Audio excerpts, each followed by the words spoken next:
kasih karena Anda masih terus setia bersama di dalam channel Elvino YesTV.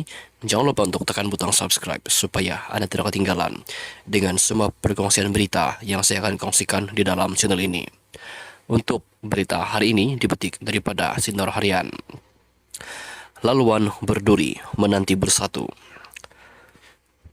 Tiada jalan mudah dan singkat untuk Parti Pribumi Bersatu Malaysia Bersatu memaksa 6 ahli parlimennya yang berpaling tadah dan menyokong Perdana Menteri Datuk Seri Anwar Ibrahim supaya mengosongkan kerusi dimenangi mereka pada PRU ke-15 lalu. Peguam Hanif Khatri Abdullah menjelaskan, proses mahkamah dan prosedur undang-undang membabitkan tuntutan bersatu yang bermula dari Mahkamah Tinggi sehingga dimuktamad oleh Mahkamah Persekutuan mungkin mengambil masa antara 1 tahun hingga 3 tahun bergantung kepada keadaan dan budi bicara hakim. Selain itu, beliau berkata, Bersatu juga perlu ingat sebelum ini mereka gagal dalam permohonan untuk memulakan semakan kehakiman di Mahkamah Tinggi bagi mencabar keputusan yang dipertua Dewan Rakyat Tan Sri Johari Abdul yang enggan mengosongkan 4 kerusi parlimen di Sabah. 4 kerusi itu melibatkan ahli parlimen Papar Datuk Armizan Muhammad Ali, ahli parlimen Batu Sabih Khairul Firdaus Akbar Han, ahli parlimen Ranau Datuk Jonathan Yassin dan ahli parlimen Sipitang Datuk Makbali Musa. Hal seperti ini kita tidak boleh memberikan anggaran tepat kerana kita tidak tahu bila bersatu atau 6 ahli parlimen berkenaan akan memfailkan semakan kehakiman di mahkamah.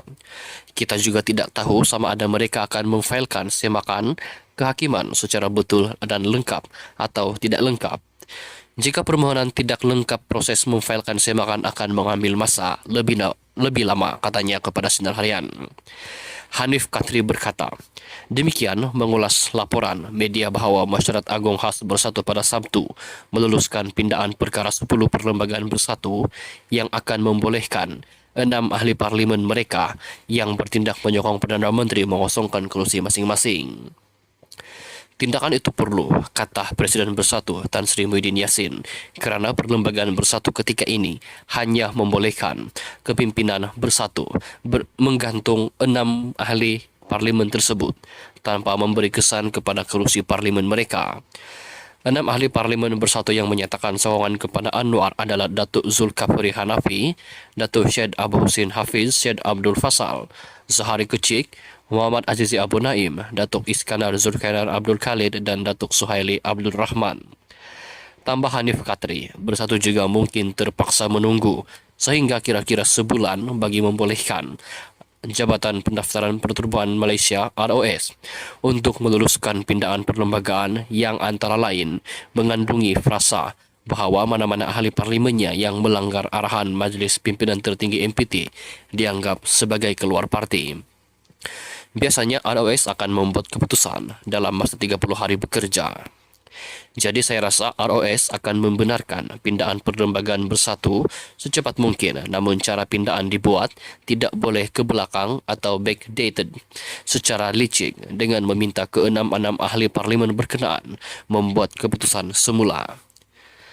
Kenapa selepas lebih 3 atau 4 bulan mereka menyatakan sokongan kepada Perdana Menteri, kini bersatu mengarahkan mereka supaya menyatakan semula pendirian selepas pindaan perlembagaan parti dibuat ulasnya.